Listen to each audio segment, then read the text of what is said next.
There are spoilers to come, so if you're a player in an active Curse of Strahd game, this is your only warning. There's a lot of fan-created Strahd remake character stat blocks out there, some hidden behind paywalls, other free. Here's mine, you can add it to the free pile. I think it holds up to many of the paid-for ones, but you can be the judge of that.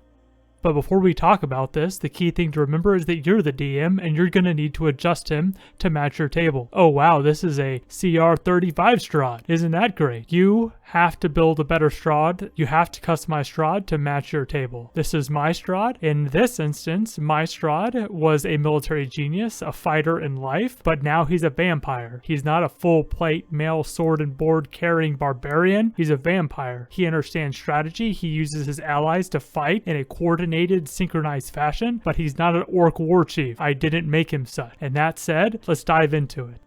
I'm adjusting the AC from 16 to 17 with a ring of protection. I strongly advise you do not run an AC 25 Strahd. Always missing your target isn't fun, and the purpose of this is to have fun. On the hit points, I'm adding 100 here to the base, changing how the Heart of Sorrow works also. Instead of an extra bag of hit points, just make it temporary hit points and move it up or down a bit to match your party. Ring of protection is pretty straightforward, buffing the saving throws also. Damage immunities, necrotic and poison. I don't get how necrotic or poison damage can hurt the undead, so that doesn't sit right with me, adding that in there. The abilities, spider climb, of course, it's all about mobility. That's going to be a reoccurring theme in this stat block. Keen senses. In order to have the advantage on the battlefield, he needs the ability to be able to detect that rogue sneaking up on the side. I'm not making it impossible for the rogue to sneak, making it feel absolutely useless, but giving the edge to the champion of the battlefield who's used to dealing with assassins and sneak attacks. Regeneration, bumping that up just a bit to 25. This is something you definitely should adjust based on your party. I would go higher if your characters are even stronger than what I'm facing. It's better to up this number than changing the AC, because in a world which your characters never get to hit the target is a world in which they're not going to return. Vampire weakness. Most of this is roleplay and standard stuff, but the key weakness that I removed is the invite weakness. This is his land. Invites don't stop gods, especially gods that are the land. Enough said about that. 2 more rings, giving him Mind Shield and Disguise Self. Altering the basic functionality, customizing it for Strahd. Mind Shield ring keeps your players out of his mind and also gives you some story options on how you want to finish up the larger meta story in the campaign. And also Disguise Self, of course. He can look like others.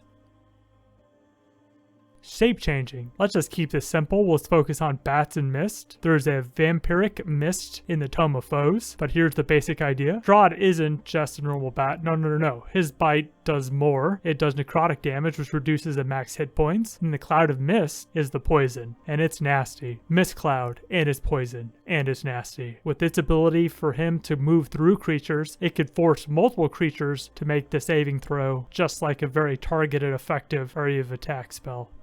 Alright, let's get into the meat and potatoes, the actions for the vampire. We have multi-attack with 3 melees, unarmed strike. Unarmed strike, he's a vampire, his fingers are like daggers. My Strahd doesn't need martial weapons. I buffed the strike so it does the damage and forces the party to make a dex check. If they fail, the blow across the face, knocking the creature prone, or if Strahd so decides it, he can grab the character by its neck, grappling the creature, digging his fingers into the neck of the target, giving you context and reasoning for the damage. Now, when target is grappled, Strahd has 2 choices. One is to lift the creature off the floor and toss him across the room, which deals, of course, bludgeoning damage, but also if it strikes another creature, that creature will have to make a dex check in order for it to not fall prone. Why is there so much focus on prone? Because Children of the Night and additional abilities upcoming brings out the bats and the wolves to do Strahd's bidding. They don't come out in 1d4 rounds, no, they show up immediately and act on the next turn. This gives the Dungeon Master easy opportunities to bring out the creatures on that turn, so you don't have to keep track of when these creatures should emerge. Reducing the complexity of DM overhead will lead to a quicker, more enjoyable game. I've reduced the number of creatures just a bit to account for this. The other option when he has to grapple is the classic bite, but we're taking this to the next level. In the original construct, the bite would have to kill the creature would have to be buried, then it would come back a day later. That's not helpful whatsoever in the last boss fight of the game. So we're going to bring this bite up to 11 and kill the creature and have it return in 1d4 rounds. Adjusting the AC and HP is all you need to do to bring that character back alive and use its own capabilities. How horrified will the players be when they realize they're going to have to fight their own party member controlled by the Dungeon Master? Don't get overwhelmed with this. Just using their basic attacks will be enough. It's your call if you want them to have a solution to bring the character back after combat is over. Your option. This yells powerful vampire, not an undead goblin chieftain. Legendary actions.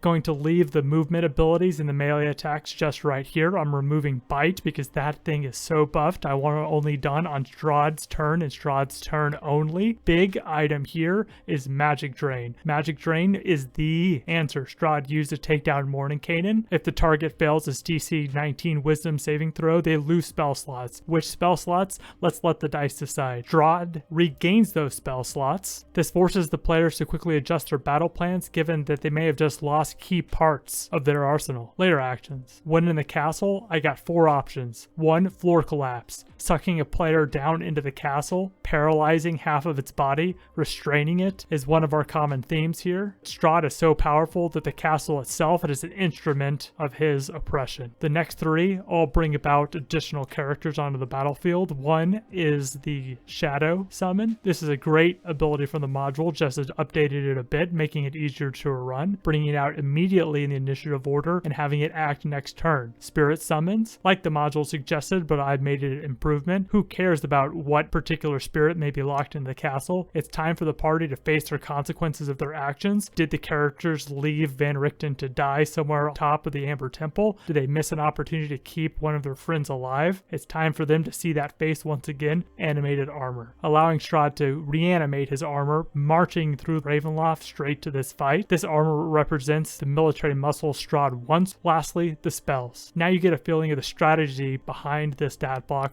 The first items, of course, I'm looking at is mobility, build battle control, bringing in allies to Strahd, and keeping the party flat-footed. Without adjusting the wizard level, we have great mobility spells like fly, battle control spells like wall of fire, wall of force, crowd control, sleep, gust, hypnotic pattern, area of effect spells, kill cloud, seconding radiance. All will help Strahd remain mobile, control the battlefield, and let his allies do the messy work. And when given a chance, he'll toss a fighter across the room for getting too close, and worse yet, he'll do what vampires do best, bite and turn.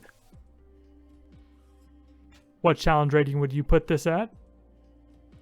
I definitely was not shooting for CR 30. Let me know in the comments below. You can find a link to the full stat block in the description.